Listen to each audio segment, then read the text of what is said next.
Presencia Universitaria, la entrevista.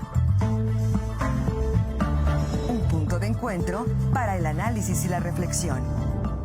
Continuamos con más aquí en Presencia Universitaria. Gracias por seguir con nosotros en esta mañana de lunes, 7 de la mañana con 35 minutos. Vamos con una entrevista. Agradecemos que hoy nos acompañe vía remota por Zoom Manuel Perló Cohen, director de investigaciones, doctor en planeación urbano regional por la Universidad de California en Berkeley. Y le damos la bienvenida en esta mañana para hablar de un tema sumamente importante, que es el tema del agua, y que hemos venido aquí reflexionando ya desde hace meses sobre este tema, y hoy tenemos otro punto de vista. Le damos la bienvenida. Doctor, ¿cómo está? Muy buenos días. Muy buenos días, es un gusto estar en Presencia Universitaria y agradezco la invitación.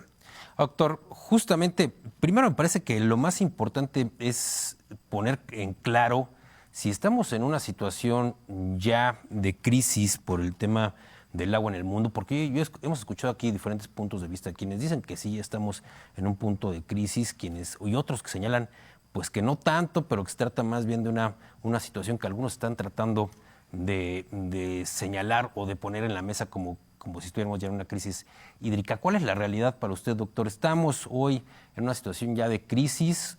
¿Aún no? ¿En qué escenario estamos, doctor?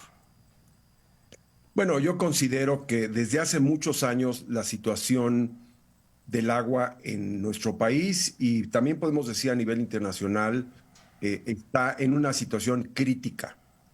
Pero también hay que decir que en los últimos 3, 4 años, varias regiones del planeta han tenido una sequía extrema que coloca la situación en un punto mucho más difícil, mucho más crítico de lo que teníamos hace algunos años.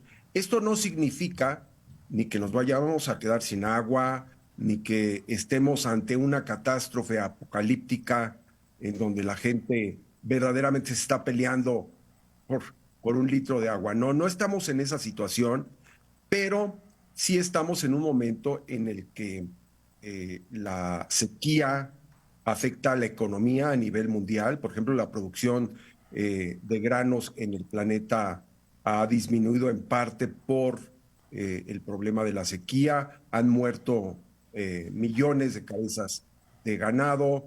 Muchas ciudades se han visto sometidas a situaciones de reducción del abastecimiento de agua debido a que sus presas se han venido abajo. Es el caso, digamos, muy conocido de la Ciudad de México.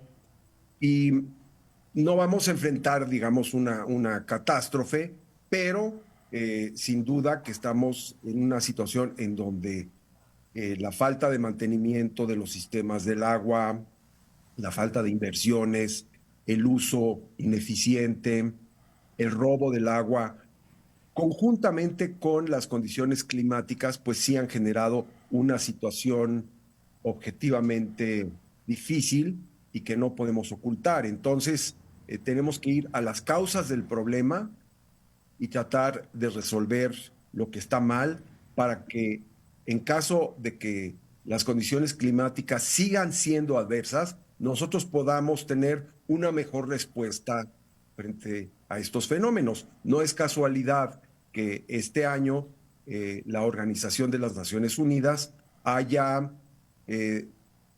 tomado como lema para el Día Internacional del Agua, que siempre se celebra un 22 de marzo, Agua para la Paz. Y esto significa que hay una preocupación de que en distintas regiones del planeta el problema del agua se pueda convertir en una causa, en un detonador de conflictos nacionales e internacionales. Hay focos rojos, no estamos hablando simplemente al aire, estamos pensando, por ejemplo, en la cuenca del Nilo, que hoy día tiene un problema muy serio porque Etiopía decidió construir una mega presa que va a afectar todo el curso del río hasta Egipto. Entonces hay tensión, por ejemplo, entre Egipto y Etiopía. Hay también conflictos entre la India y Pakistán. Hay conflictos en la región del Éufrates y del Tigris. Y bueno, aquí en nuestro país pues tenemos serios conflictos también de carácter regional, de carácter local. Hemos visto innumerable cantidad de protestas en muchas ciudades del país, no solamente en la Ciudad de México.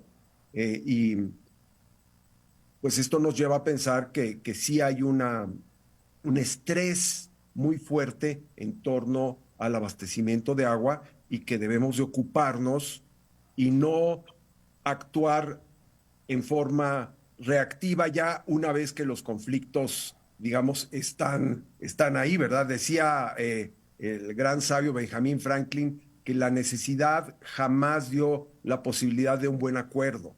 Entonces, esto quiere decir que tenemos que actuar antes de que los conflictos nos lleguen y ya estemos en una situación de enfrentamiento donde es mucho más difícil resolver las cuestiones o resolverlas de manera adecuada. Yo pienso, por ejemplo, que la negociación siempre puede establecerse en cualquier situación en donde se vaya a presentar un conflicto. Hay que trabajar para beneficio mutuo de las partes que se sienten afectadas. También, ya que el conflicto está ahí presente, entonces hacer una buena mediación que tenga legitimidad y en dado caso actuar con una remediación. Esto, por ejemplo, pues se ha hecho en muchos lugares, pero como ya señalaba yo, no es la mejor condición para tratar de encarar un conflicto. Siempre es necesario actuar preventivamente. Pensemos, por ejemplo, en Querétaro, en el caso del proyecto Acueducto 3. Bueno, pues desde ahora ya hay mecanismos en los que se está trabajando para evitar el conflicto, pero hay que, digamos, reforzarlos, hay que acentuarlos para que no se llegue a una situación en la que un proyecto se paralice o en que haya una acción, digamos, mucho más violenta para detener las obras o de protesta. Estamos viendo en todo el país numerosos eventos de toma de carreteras, de toma de vialidades, incluso de toma de instalaciones hidráulicas, pozos, acueductos, que nos llevan a pensar que sí tenemos un problema importante de agua y que tenemos que buscar las maneras de resolverlo. Que, doctor, incluso me parece que es un tema que últimamente se ha politizado porque se ha tratado dentro del círculo político como un tema justamente recurrente, incluso ahora en campañas, que además se ha partidizado porque también cada partido político tiene su postura y que cuando se ha tratado de sacar una ley, por ejemplo, una ley de aguas a nivel nacional, que hay varias propuestas, pues no ha salido adelante porque hay una oposición importante y que dentro de esta oposición también me parece existen grupos con intereses muy particulares y grupos de poder que están involucrados. Entonces, doctor, ¿hay también la intención o detrás de todo esto también hay grupos interesados también en acaparar el agua? Bueno, el agua está distribuida desigualmente, hay que partir de eso, esa es una realidad. Está distribuida desigualmente entre países, entre regiones, entre ciudades y entre los distintos tipos de usuarios. Sabemos, por ejemplo, que las concesiones pues, se encuentran concentradas en un grupo muy pequeño de usuarios que son grandes empresas. Tenemos también, ya a nivel de usuarios domésticos, algunos que reciben por habitante hasta 1,000 litros diarios por persona, y tenemos habitantes en las ciudades que simplemente no reciben ningún litro a través de la red. Tienen que buscar la manera de conseguirla, ya sea a través del sistema de pipas, que es muy deficiente y que opera además con las leyes del mercado, y si la gente no tiene dinero para pagar las pipas, pues simplemente no tiene acceso al agua porque las pipas de origen municipal son son unas cuantas, ¿verdad? Entonces, tenemos esa situación, pero tenemos también un problema de pésima gestión de nuestros sistemas hidráulicos en todo el país. En el campo, por ejemplo, el que consume el 70% del total del agua que se generan a través de los distintos sistemas de abastecimiento, pues se pierde aproximadamente el 50%. Hay una gran ineficiencia. Y lo mismo en las ciudades. En muchas ciudades del país tenemos pérdidas por fugas que equivalen al 40%. Tenemos también muchas deficiencias en el tratamiento de las aguas residuales que podrían aprovecharse para abastecer de agua a usos no potables en estos momentos en los que hay sequía y en los que disminuyen los sistemas como las presas. Entonces, ahí el agua proveniente de las plantas de tratamiento podría ser una alternativa interesante. Desafortunadamente, la mitad de las plantas de tratamiento de aguas residuales del país no están en operación por diversas razones, por falta de mantenimiento, porque no se ha pagado la electricidad, porque los municipios no tienen muchas veces las capacidades técnicas y el personal capacitado, por muchísimas razones. Pero es una realidad que también la mala gestión del sistema nos ha llevado a una situación más aguda, por decirlo de alguna manera. Obviamente que el tema se politiza, pues en una época de campañas como la que estamos viviendo y cada partido trata de llevar agua a su molino, ¿verdad? Para decirlo, para utilizar una metáfora hídrica, ¿verdad? Agua para su molino, diciendo, bueno, pues la culpa de lo que estamos viviendo es de esta administración, que no tomó las medidas adecuadas, que no realizó las inversiones necesarias, que no le dio mantenimiento al sistema, etcétera, etcétera. Entonces, sí va a haber, digamos, lo estamos viendo en las campañas para el gobierno federal, lo estamos viendo en las campañas, por ejemplo, en la Ciudad de México, en donde el tema del agua se ha convertido casi en el punto número 1 o 2 de la agenda, junto con el tema de la inseguridad. Entonces, en este momento la discusión no es, digamos, la más virtuosa, ¿verdad? Porque surgen estos ataques de tú eres el responsable, sí, pero tú hace 10 años no tomaste las medidas y vienen los dimes y diretes, ¿verdad? Yo creo que no puede responsabilizarse a una sola administración de la problemática que estamos enfrentando. Este es un tema que se ha venido descuidando desde hace muchísimos años. Yo diría que desde hace 30, 40 años no se están tomando las acciones que requiere realmente todo nuestro sistema hidráulico. Tú mencionaste, por ejemplo, el caso de la Ley Nacional de Aguas.